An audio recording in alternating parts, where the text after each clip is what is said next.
Jagadhatri pizza delivery boy లాగా అభికి pizza delivery చేస్తుంది. పిజ్జాని లోపలికి తీసుకెళ్తూ ఉంటాడు అభి. దానికున్న కెమెరా ద్వారా లోపట ఏముందో అంతా ల్యాప్టాప్లో చూస్తూ ఉంటారు జగదాత్రి, కేదార్, రమ్య. ఇక ఆ రూమ్లో సూరి ఉండడం చూసి జగదాత్రి, కేదార్ ఇద్దరు షాక్ అవుతారు. జేడి వీడే కదా మా తాతయ్యలాగా వచ్చింది అని కేదార్ షాకింగ్గా అడుగుతుండగా అవును అన్నట్టు తల ఊపుతూ ఉంటుంది ధాత్రి.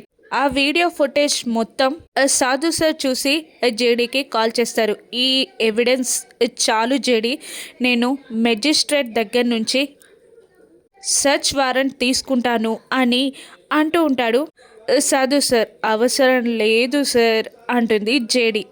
అదేంటి, సెర్చ్ వారెంట్ తీసుకుంటేనే కదా మనం లోపలికి వెళ్ళి వెతికితేనే కదా సూరిని అరెస్ట్ చేసేది. సూరిని అరెస్ట్ చేసి కోర్టులో ప్రవేశపెడితేనే కదా కేదార్ నిర్దోషి అని ప్రూవ్ అయ్యేది అని సాధు అంటుండగా మనం అరెస్ట్ చేసి అదంతా మనం వెళ్ళి టైం వేస్తే సూరియే డైరెక్ట్ వచ్చి స్టేషన్లో లొంగిపోయేలా నేను చేస్తా అని జేడి అంటూ ఉంటుంది.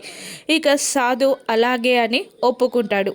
రమ్య భయంగా మేడం మీ ప్లానింగ్ ఏంటో నాకు అర్థం కావట్లేదు మేడం అని అంటూ ఉంటుంది బిక్క ముఖం పెట్టుకొని. అప్పుడు జేడి స్టైల్గా కూలింగ్ గ్లాసెస్ పెట్టుకొని లెట్స్ బిగిన్స్ ద గేమ్ అని అంటుంది. జేడీ ప్లాన్ ఏంటి, సూరికి హోమ్ మినిస్టర్కి ఎలా గొడవ పెట్టనుంది, ఆ భయంలో సూరి వచ్చి స్టేషన్లో ఎలా లొంగిపోతాడో, కేదార్ రిలీజ్ అయిన తర్వాత యువరాజ్ నిషి, వైజయంతి, కమలాకర్ల ఎక్స్ప్రెషన్ ఏంటో రాను ఎపిసోడ్స్లో చూద్దాం. Thank you for watching.